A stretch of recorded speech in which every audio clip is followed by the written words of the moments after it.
All right, I just wanted to do a quick video pulling out some of the key components of the readings for this week. The first article I wanted to review is the Hayes and Bajzek article, Understanding and Reducing the Knowledge Effect. And this is important because when I comment on your articles coming up in future work, I will often say, remember the knowledge effect, or how can we close the gap um, between your knowledge and that of your readers. And this article does a great job of explaining what that gap is, what the knowledge effect is, and how we can consider it and prevent it from happening in our own writing.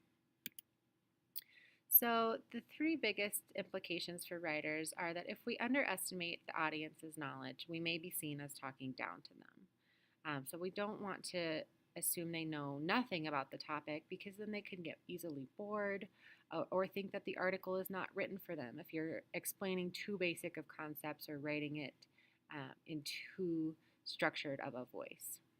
However, we can also overestimate the audience's knowledge, and that can confuse them.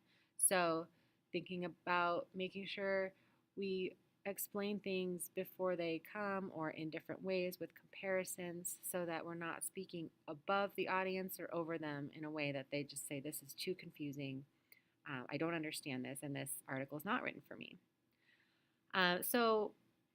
Also, if we incorrectly assume that we share an attitude or belief with the audience, especially in science, we may fail to provide needed backing for our arguments.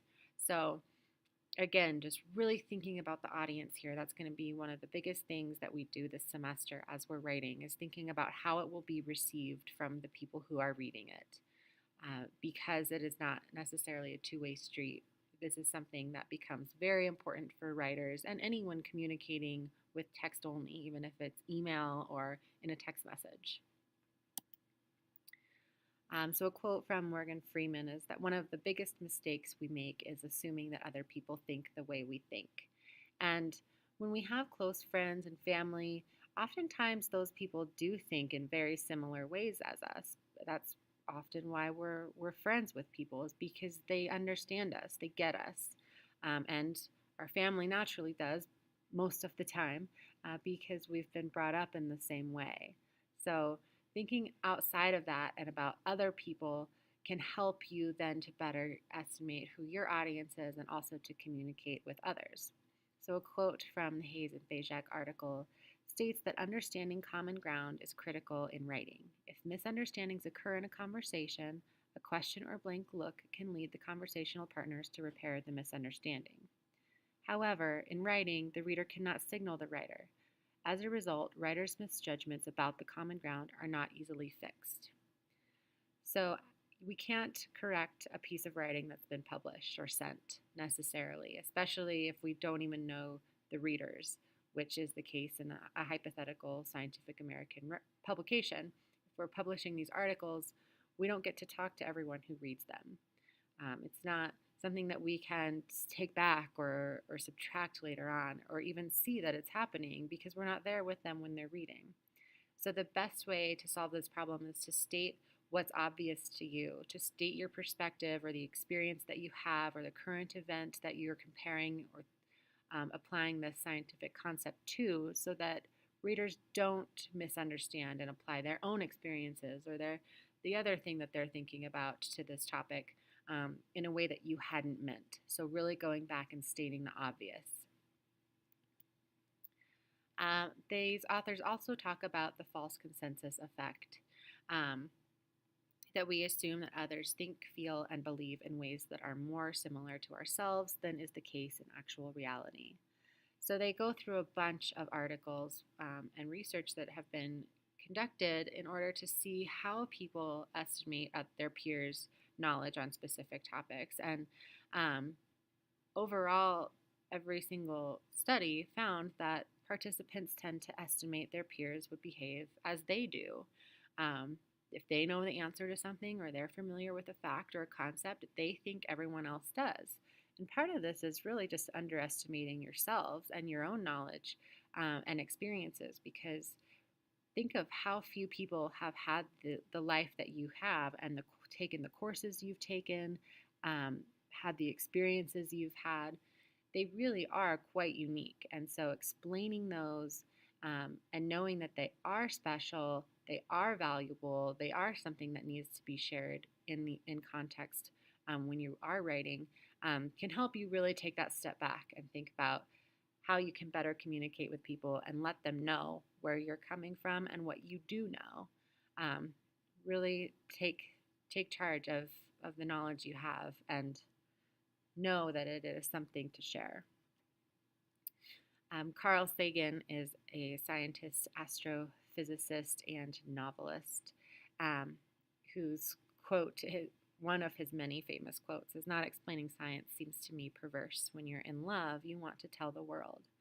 And in this article, the Hayes and Bajzek article, they also talk about this curse of knowledge where we think too little of it once we have it because we think, okay, I understand that and that was easy, moving on. But really making sure that we're spreading this knowledge because that's something that we gain knowledge for is to spread it and share it and help others to understand. So considering that as you're writing is going to be very helpful.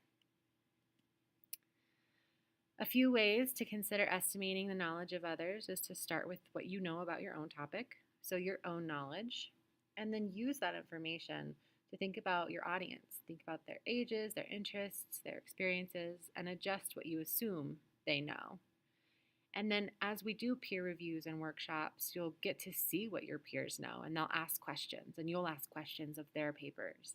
And you can continue adjusting this ongoing basis as you go, as you're writing through the drafts, which is another reason why multiple drafts and the process work in this course are so important.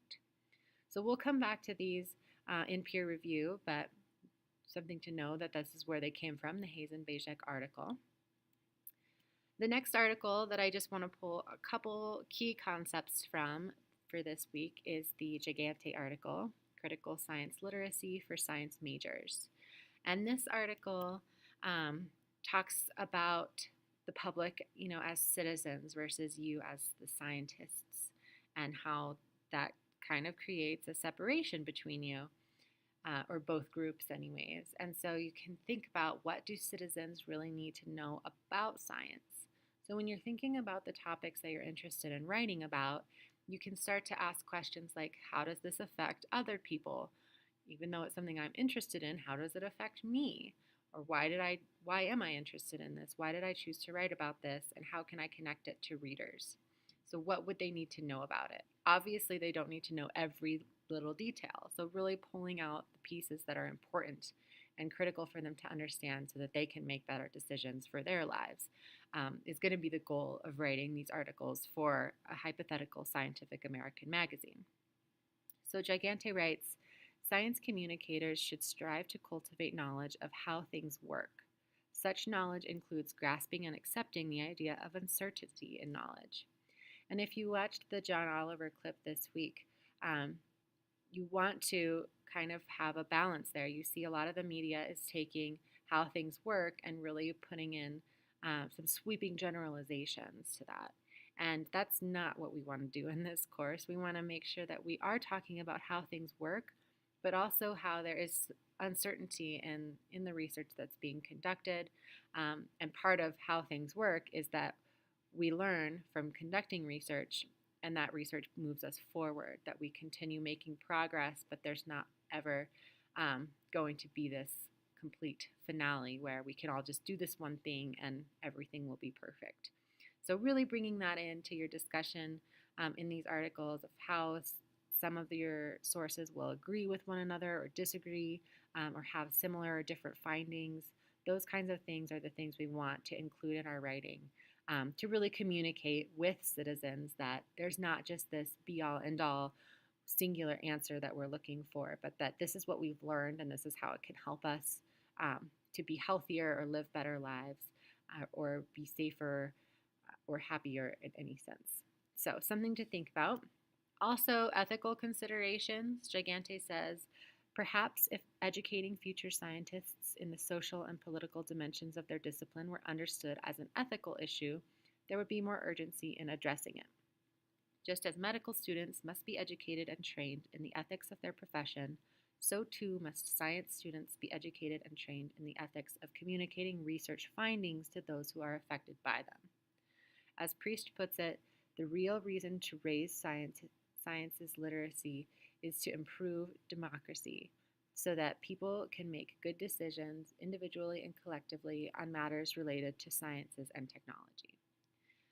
So you can think about this also as an ethical calling to communicate research to even to people like your family members. How do you communicate what you're learning to them, especially when you think it's something that affects them in their daily lives?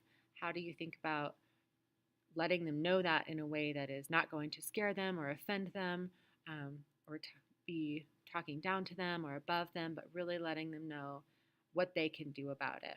So that's kind of the easiest way to think about it as we begin the individual article proposals, thinking about what you want to write about, how you want to give this information to people, and what kinds of research you're looking for.